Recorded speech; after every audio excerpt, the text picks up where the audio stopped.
Okay, hello everyone, and welcome to our interviewing session. And we're going to learn a little bit about how to tell your story.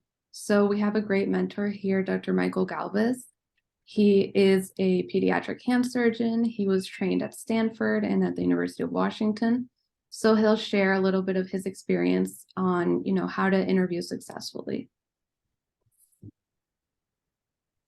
Thank you so much. And so, I'm going to go ahead and share my screen.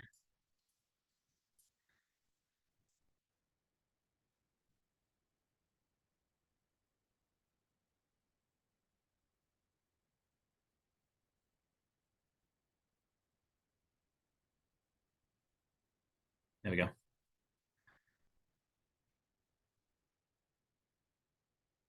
So the reason for this session is really, the interviews are going out right now, and there's a lot of, I don't know if they've decided which way they're going to be going as far as if they're going to prefer video interviews over, webinar or Zoom format, or if it's going to be in person. It doesn't matter, honestly. I think it is cheaper for the student, for the medical student, and for those applying. And I don't think it makes a huge difference. But I do think, when it does go back to in person, I do believe that all the surgery programs are going to want to have people to come in person eventually. So even if they continue it with a Zoom format or in person, I think eventually it'll just go back to in person. It's just, we're creatures of habit. And so they're just going to want to go back to that. And so the name of this talk, is how to interview and how to tell your story. I don't have any conflicts of interests. And so, we all have our CVs, right? And that could be a separate talk. And what is a CV? It just says where you went to school, what research activities you've had, where your publications, abstracts, presentations, society affiliations, blah, blah, blah, blah.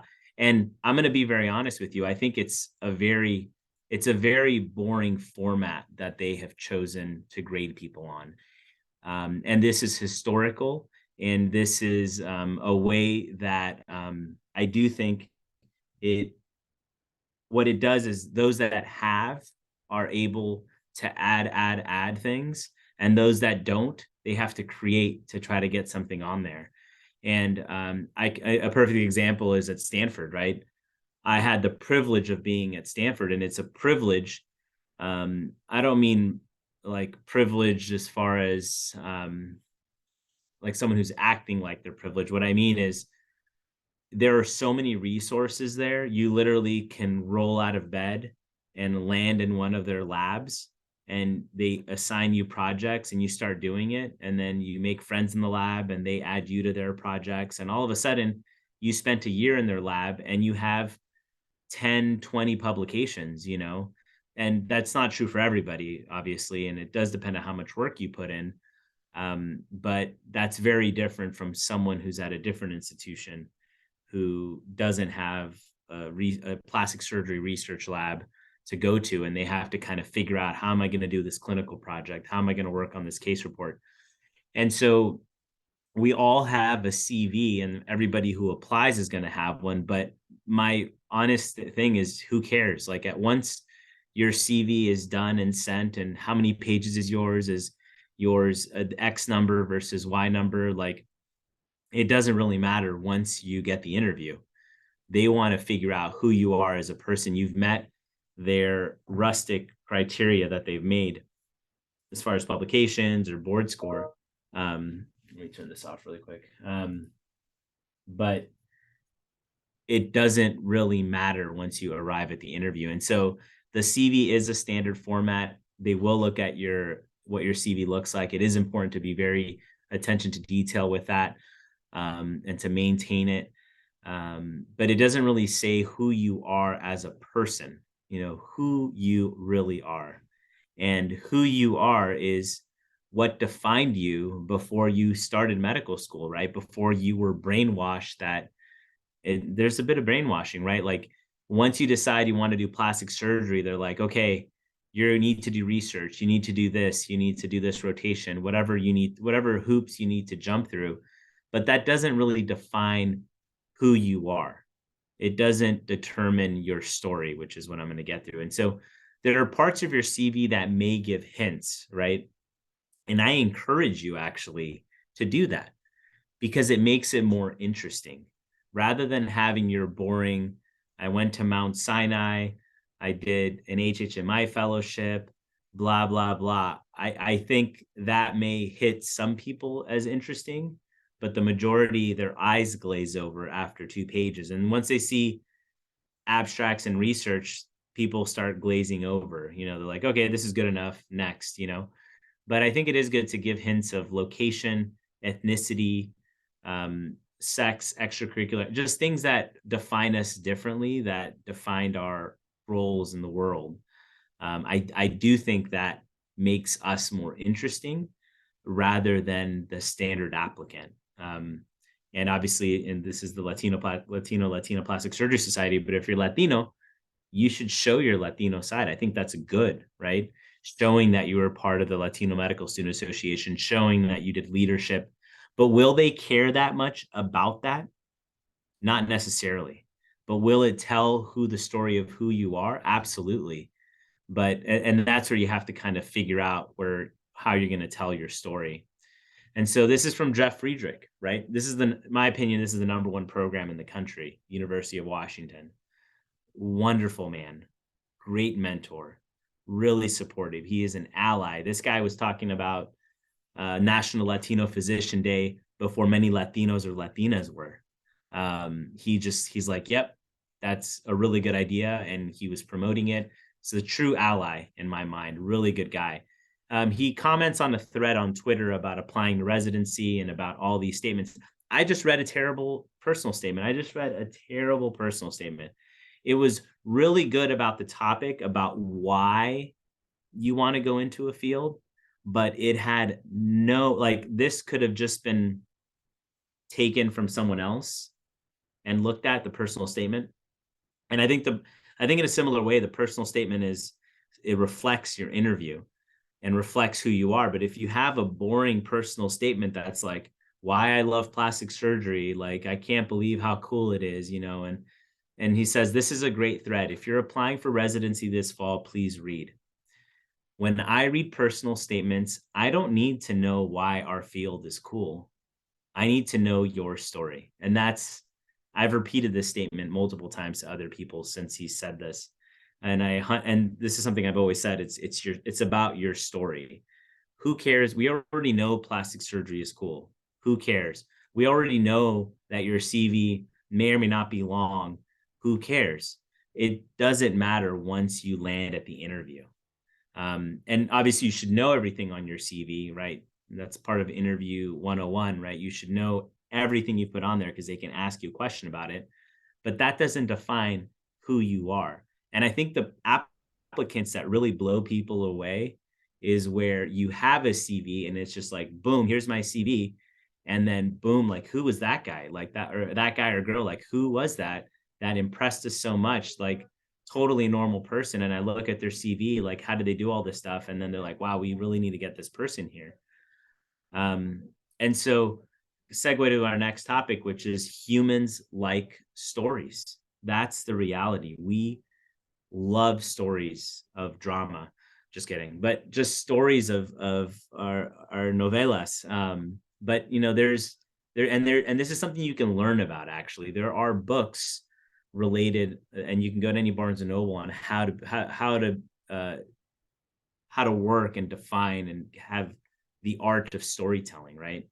And telling a story is really important because it allows you to capture someone and bring them with you.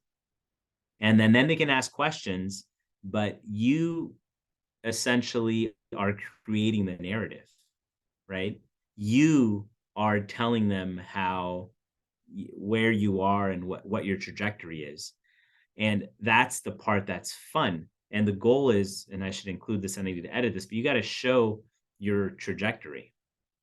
where are you headed? And does the place that you're interviewing make sense that you end up there? And stories are the reason why we're addicted to social media, in my opinion. It's just, if you capture a story that just, you listen, and it's the reason why I think TikTok has gotten so popular, is just listening to stories. And it really portrays who you are, um, and rather than what is written down and you being defined as, oh, this person went to this school, this person went to that school. Because I think um, once things are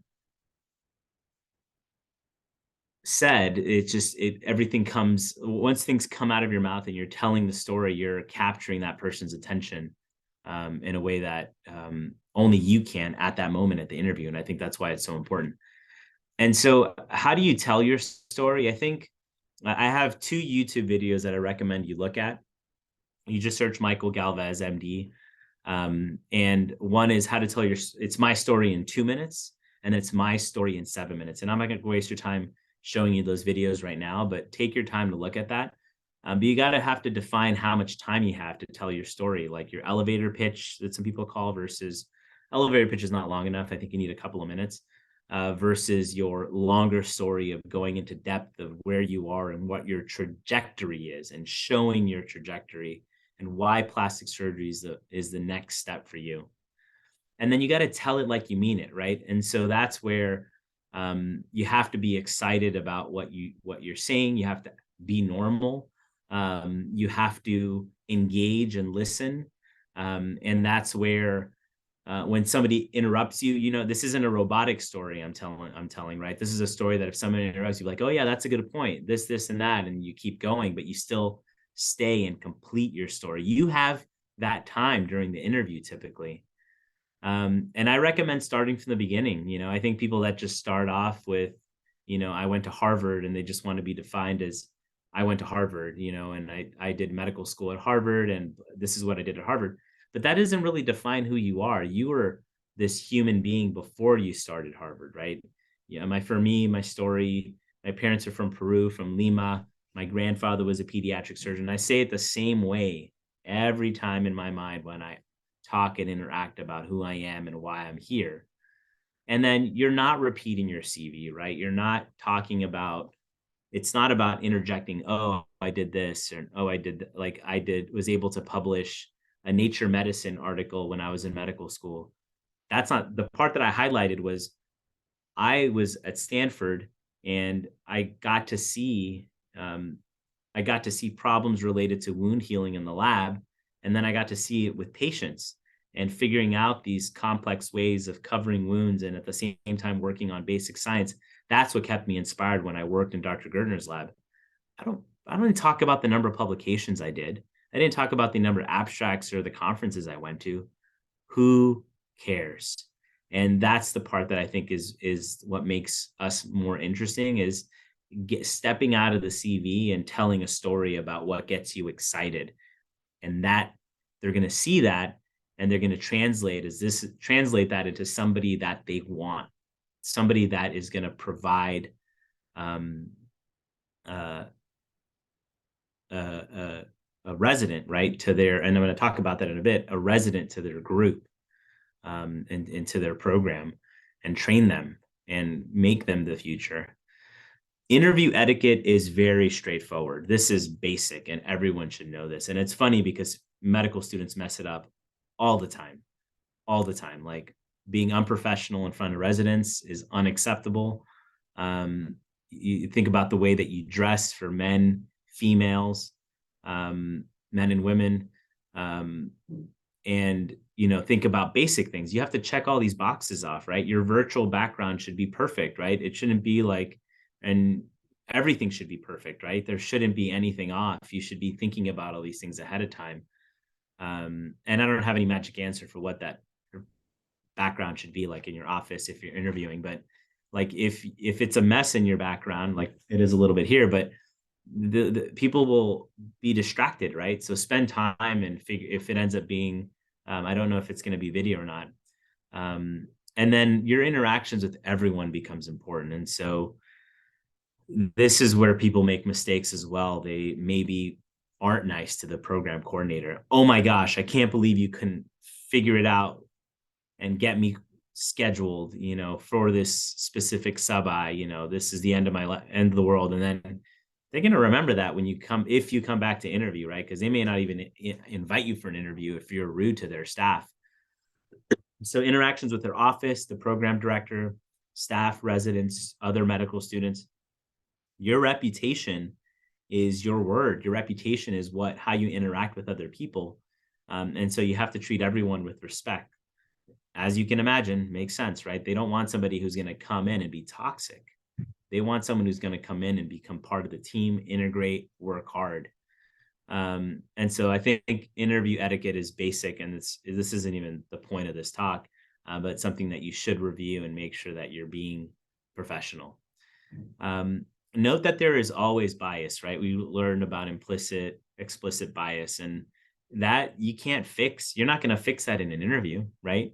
I do think you can do things, and there's nothing you can do. All you can do is present your story, and in a way that represents you, and that's all you can do. And then they're going to decide if you're a good fit for their program. And so know that, they may have heard about you too. So that's something to think about. Like if you weren't a good sub-I, and typically they won't interview you back, to be honest, but sometimes your reputation may be preceding you, right? If you didn't do a good job, and it's like a courtesy, right? Like if you are at an institution, they're more likely going to give you an interview, right? And so just know that there may be some bias already, and there's nothing to do about it, but it's good to be aware of it, rather than to just ignore it. Don't be surprised if they already like you, right? They've looked at you on paper. They've looked at the letter from a famous surgeon that they really trust, and your reputation has preceded you. They're like, this person's the best thing since sliced bread, and we want this program for our program. And so those letters are the ones that really get people to want you as well. And or maybe you're from that area and they're like, we need this person to come here. And I think I'm going to be very honest. I think being Latino, being Latina, speaking Spanish, if you speak Spanish, that makes you I do think that's a positive thing. I think you're going to interact better with those patients. You're going to be a more efficient. And it's really not that hard. When we talk about the National Latino Physician Day, it's the same thing. We talk about how there are better connections. There's studies that have shown that, but we don't even need studies. These people, these attendings, the staff, they already know that you're better. They know that you're better with this patient population. Why? Because you can communicate efficiently. Why would they not want you on your team? Imagine rounding with you, right? You're going to be able to speak with the families and just communicate and help their team better for that patient population if it's higher. And so I do think there is an advantage, and I think there's not as many Latino and Latina applicants, but I do think there is an advantage given that we have a higher patient population across the United States. And some of these programs that have a higher patient population, I would talk about that. I'd be like, I want to come to this program because it's in Texas and I want to interact with the Latino patient population. I speak Spanish. I think that's something I'll really enjoy. That's like, boom, they think they're like, he's going to come here. He or she's going to come here.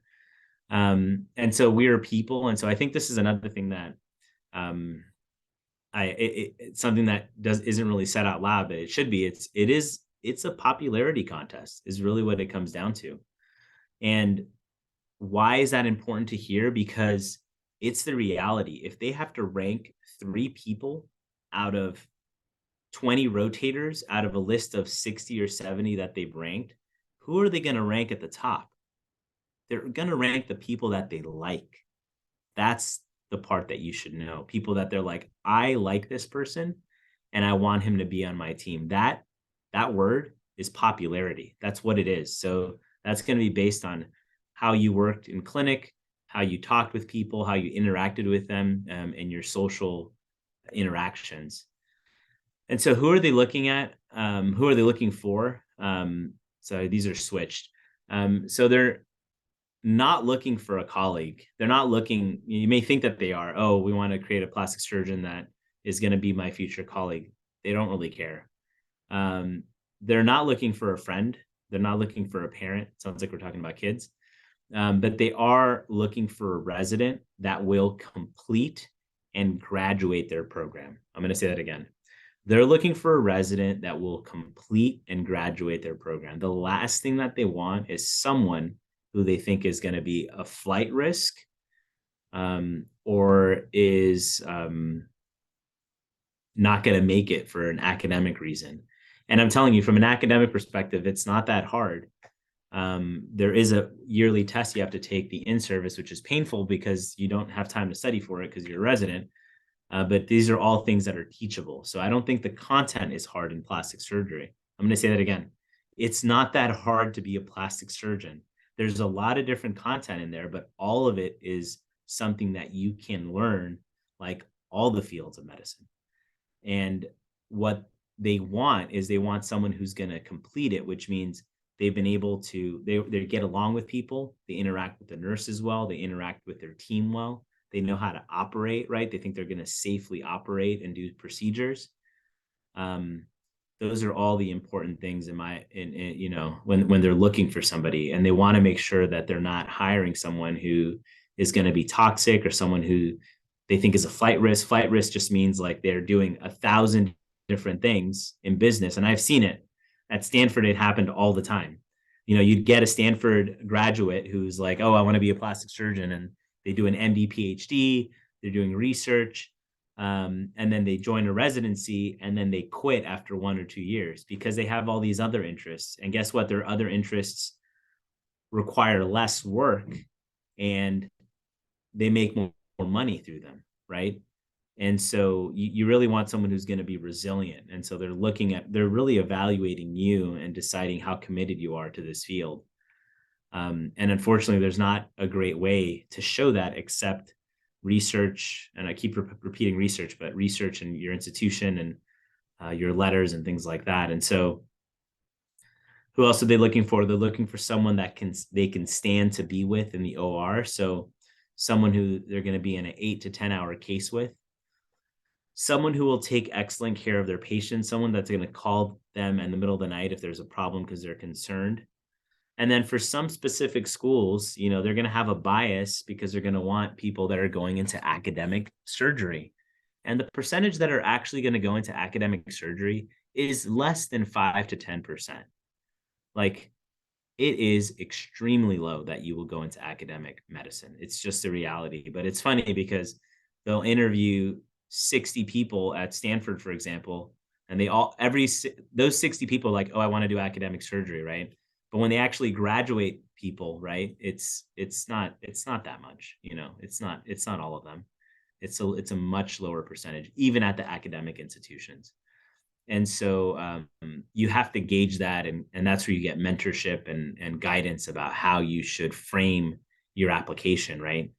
If you're an academic person, the person, and you're at a clinical program, and you're talking to them about mice research, they don't care about that. You're not going to make that connection. That you make a better connection if you're talking about, oh, I am from this part of the country and I can't wait to come back. So that's pretty much my talk, and it's really, I want to remind everybody that you're telling a story, and you've checked all the boxes once you come in, and once you come in, you want to run the narrative of who you are, where you came from, where your family's from, why this school makes sense to you, your interactions that you had, and show them your trajectory. And then in their mind, they're going to be like, we need, Dr. Silva to come here. This makes sense. She needs to come to our residency program. We know she's going to succeed. She's been doing research. She's headed down this trajectory, and we think she would be a perfect fit for our group. And then everybody's in a room. This is what happens. The residents talk about you. The attendings talk about you. And they're like, yeah, I had really good interactions with her. She did really great on her sub-I. She knew all of the answers to these questions, and she worked really hard. Her family's nearby. We should rank her, to match. Done. That's And that's what happens at every school. All these schools, they start deciding who their top 10 are. And that's where this rule of just all you can do is put your best foot forward and tell your story. And the other obvious part about interviewing is I do recommend going through some of your answers and responses with mentors. Um, I did write out some of my responses too. And not that I was memorized, but just I kind of got the gist of what I wanted to say. You don't want to, like, they ask you why plastic surgery, and you're just like, uh, you say, I want to do plastic surgery because this initial experience that I had, and it really solidified that I would be a good fit for this field. You want to have a story behind it. And so identifying those beforehand, I think, is good so that you come off well prepared. So are there any questions from anybody from the audience? And feel free to ask anything. I'm happy to interview you too. Hi, Dr. Galvez. I would like to ask a question. Yeah, Hi, sure. my name is David. I am a Puerto Rican medical student. Actually live in Puerto Rico, and my question is, how can we, standardize? I'm going back to what you said about this applicants who have the privilege of doing more research or having more publications. How can we standardize that in the sense that maybe some other applicant didn't have that same opportunity as the one who did a lot of research, a lot of publications? I think the reality is when you look at the hard data, when you look at the data of the people that match into plastic surgery, those numbers are true, right? The number of research papers, the number of projects, right? And that's the problem that plastic surgery has gotten itself into, is that they've made these applicants out of it's a little bit lazy because there some programs before would do cutoffs for board scores. Literally, there was a program that used to cut off at 245. If you didn't have above 245, you would not get an interview. They would literally do that. And that those times are changing. They really are. So I know that there's programs now that aren't even looking at board scores, right? There's actually one right now. We had a talk a couple of weeks ago from the Latino Plastic Surgery Society, like, where they're not even looking at the scores. So they're actually looking at the application and they're reading the application. And that's something that we don't have control over, unfortunately. And it's going to be program dependent on who they really want at their program. Dr. Friedrich, if you look at his class, he's been killing it. His class is more than, I think it's like 70% women in his residency program. The diversity is nuts. The reason why is he is not just looking at the board score, right? He is looking at all the aspects. He's looking at your trajectory. He's looking at your story. And I think that's where things have to change. And I think they will change in looking at, and I do think they are changing, and looking at distance traveled, where you were, what you had available to you, and what you were able to do with it, right? And so that's where, and there is no correlation. There is no correlation with someone who came from this academic institution, had all these opportunities, and how good of a resident they will be or good of a doctor they will be. There is no correlation. And I think there are some residencies that understand that, and there's some that don't. And there's probably the top 10 research programs are the ones that you're not going to convince. They're convinced that research is the end all be all because that's how their system works. But there's not just 10 programs in the country, right? There's a lot more. And so they're all going to look at things differently. So I know it's always sounds hard and intimidating, but it's still the reality. If you look at the data from the NRMP, from the residency matching program, it shows this is what you need. This is the average amount that we had this year, and it's this much more compared to another field. But it's not to discourage you. It's just you just have to be realistic, and you have to gauge your application. You should be applying to all. And that's where mentorship becomes so important. So where your application fits, right? If you, just like if you have a lot of research, for example, and you apply to this only clinical program that does no research, they're not even going to interview you because you're overqualified. And so that all that balances out, I think, is then you end up, the hope is that you end up getting interviews, but there's a bias, and it's just a reality. Yeah, it's part of, you have to adjust to the system, you know. Maybe in the future things will change, but you know, for now, if certain publications, you know, are make me a more qualified applicant, well, it's something I just have to adjust. And I Yeah, have another question. but there are some places that they're not even going to consider that as much, right? So Okay. it's just still something. It's just something to be aware of. But there are. It's a spectrum, right? There's some places that are not going to consider that as much. Go ahead. Sorry. And my other question is, you mentioned about talking Spanish, about, you know, the language. I oftentimes feel reluctant, you know, to speak Spanish when it comes to this kind of settings, you know, academic settings. Even, you know, when I speak to Latino attendants or Latino residents, and I I wouldn't I don't actually like that, you know. For me, speaking Spanish is like home. It's something that makes me feel in, you know, comfortable. How do you think, you know, speaking Spanish in a professional setting is perceived? Is it acceptable? You know, Yeah, I yeah, don't that's a good know. cultural. That's a very good cultural question. I think I think things have changed, right? Who's the number one um, grossing recording artist in the world? David. Bad Bunny That's from right, Puerto baby. Rico. That's right. And he only speaks Spanish, right? There's sometimes you catch him trying to speak English, but you know, there really is a change in our country, in my opinion.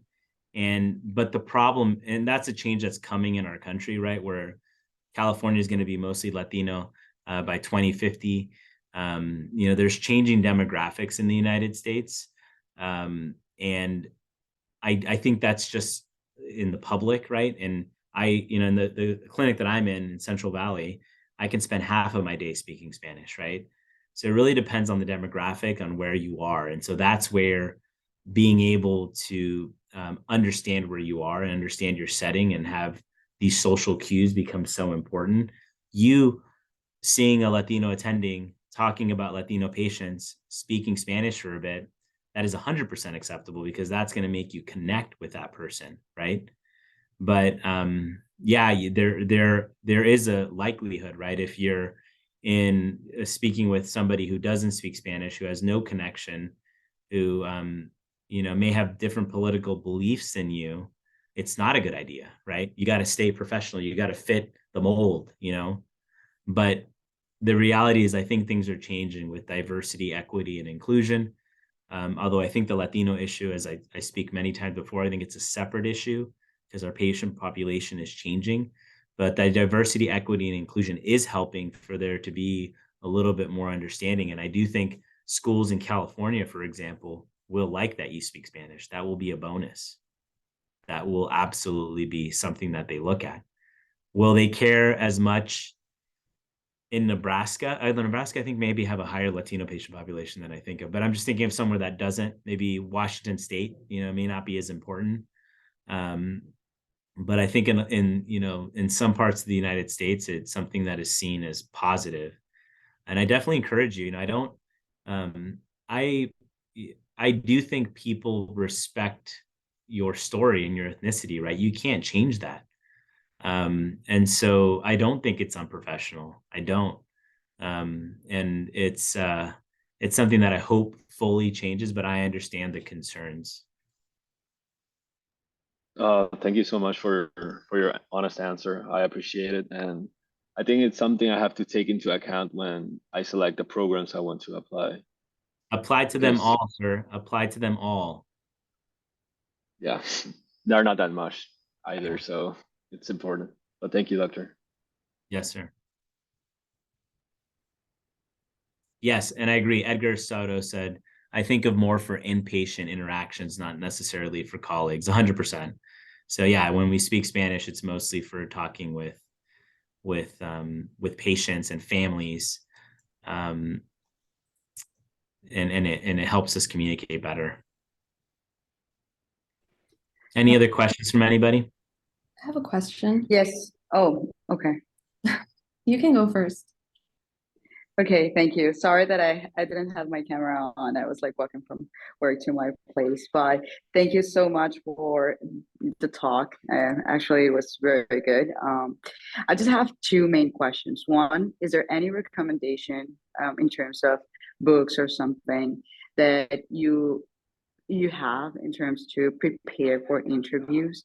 And two, how important is like the setup, if it's going to be virtual, like the setup of, like having a camera, lights. I've heard so much things about that, like Yeah, the background as well. yeah, I mean, I think it's really important. I really do. I think because we're plastic surgeons, we're nuts about things.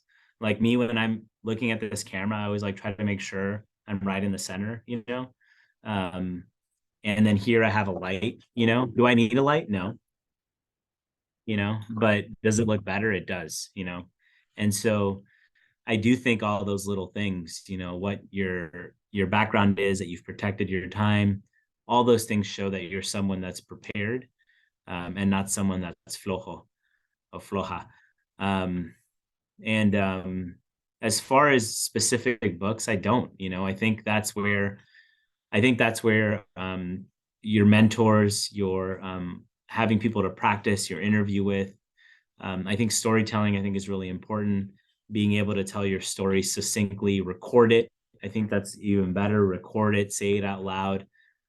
Make sure that it makes sense. Don't make it weird, like where somebody loses their train of thought. Even record it and send it to somebody. Say, hey, what do you think about my answer for why plastic surgery? Why do you want to come to the United States and train? Things like that. And yeah, the book and there's books on how to interview too. I do think the general etiquette is important. But a lot of this is a lot of our ability to communicate is from our own experiences, right? From our own, how we were brought up, and how we interacted with other people, how we work with people. So it really reflects on your ability, how you're going to interact with them and colleagues in residency. And so if you're acting weird, their red flags are going to go up. This person has and it's discriminatory, I believe. This person has a tick, or this person doesn't, and a tick would be fine, but you know what I mean? Like, this person, there's something not right. I don't really believe their answer. Like, that's really bad, right? You don't want to have an interview and somebody thinks that you're making things up, or you're not sure about your answer, or you haven't thought about that question before. And the questions are, why plastic surgery? Why do you want to come specifically here? Where do you see yourself in 5 to 10 years? What's the favorite plastic surgery operation you've seen? Tell me about this experience on your CV. What makes you think? And then they'll throw curveballs, discriminatory curveballs. Like, somebody was like, why? Gaslighting me, essentially, which is pretty funny. Why do you want to come? Why should we allow you to come here when you did terrible in high school? It's part of my story. And then went to, well, why couldn't that happen again, where you start getting bad grades and not know how to study? And I was like, nope, this is my trajectory. This is what I've been doing, and this is where I am right now. And I got fired up.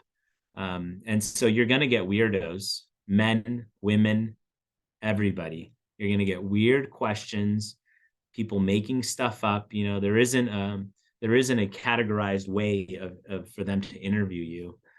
And it's not, and many of them will be friendly. Many of them are going to be awesome. And most of them will be pleasant, and you'll be able to tell your story, and they'll be like, oh, I'm really interested in you. We have a big Puerto Rican population here, big Latino patient population. We'd love for you to come here. That's the dream and goal, right? We want that's with building the society and building these connections, is we need our patient population to reflect, sorry, our physician workforce population to reflect our patient population. And so and I do think things are changing, where they're understanding that diversity includes us, Latinos and Latinas. Thank you. I do agree. Thank you, Valeria. You have a question? Yeah. Anyone So else? my question Oh is, yeah, sorry. so when you're talking about like your story and your obstacles, how do you balance like, sharing your obstacles, but also not make it sound like you want them to pity you because like you had a hard life? Yeah, and I think that's how you frame it too. It's I do think the there are some things that aren't appropriate that you don't want to bring up. There's going to be some personal things, whether it's like, and that's going to be a personal choice. You had a death in the family during medical school, or you had something that you just don't feel comfortable talking with. And I would not bring those up, right? How can you bring up something that you're not comfortable? Guess what? You're going to look uncomfortable.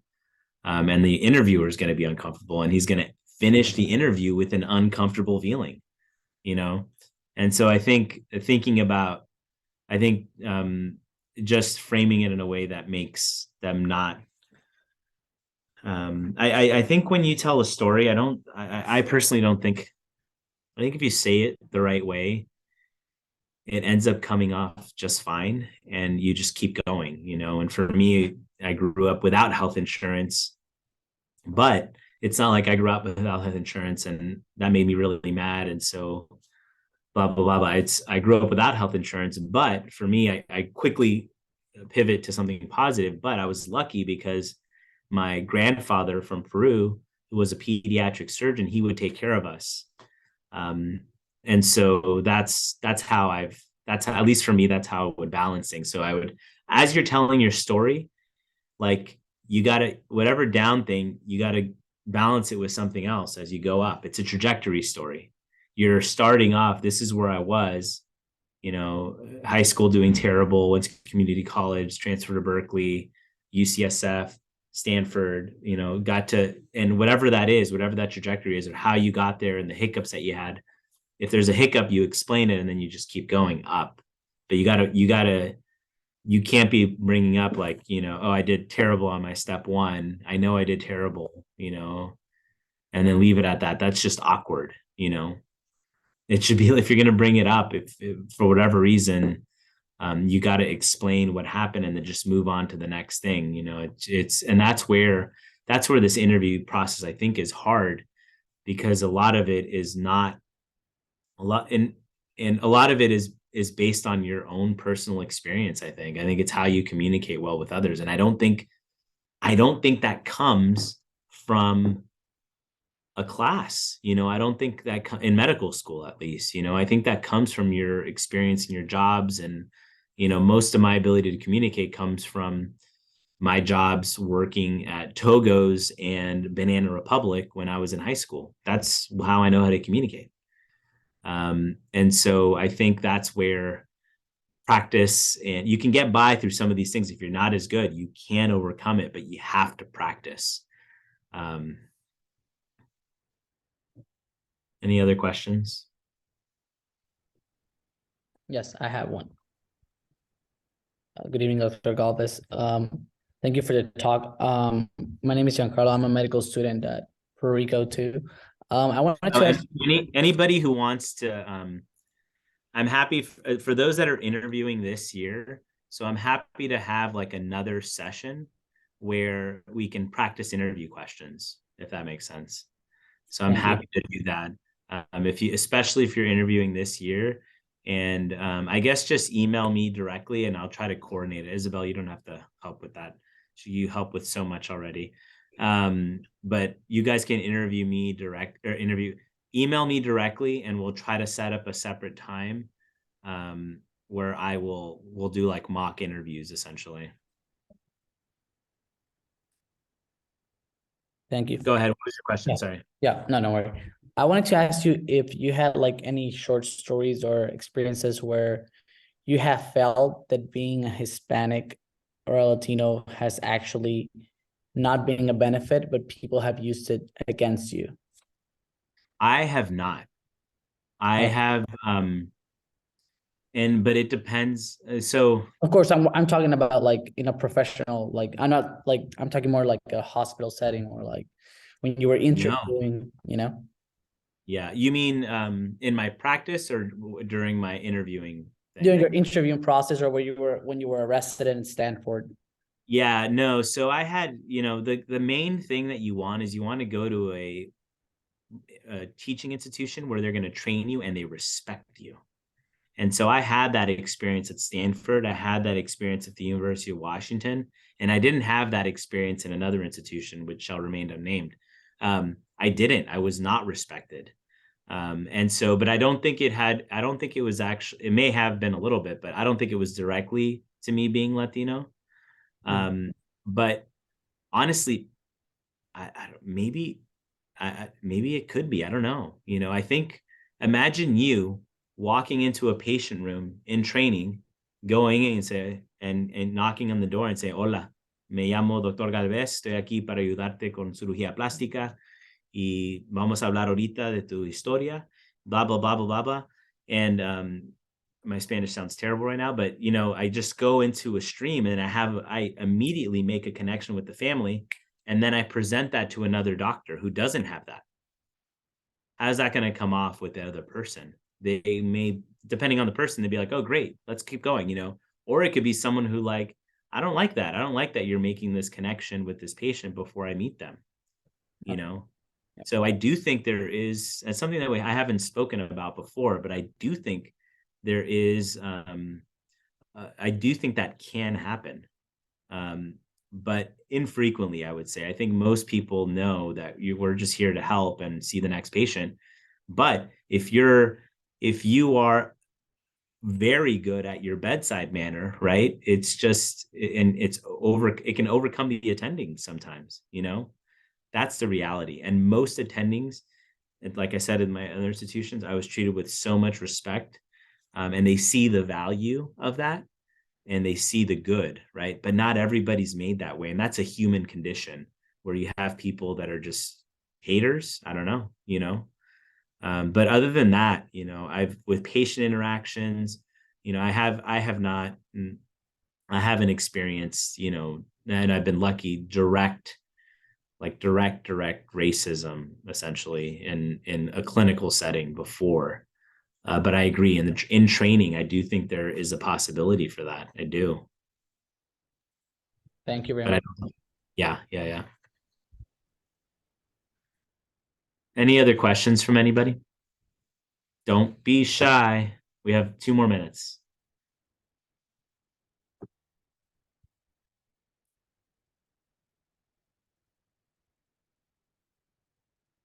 Awesome. Well, I appreciate everyone here. Yeah, Isabel's going to send out the survey link. I think that's great to sign up. Thank you. And I'm happy to do mock interviews just for those that I can't do everybody. Those that are applying this year, I'm happy to do that. And if you know and honestly, it's anybody, right? It's, I do, we are inclusive. If there's somebody that you think needs help, you're free to send them my email that is applying and is someone who's underserved. I'm happy to help in any way. But do you have another question, David? You're good. It looks like you're David, it looks like you're taking like a standardized test. You're giving me PTSD.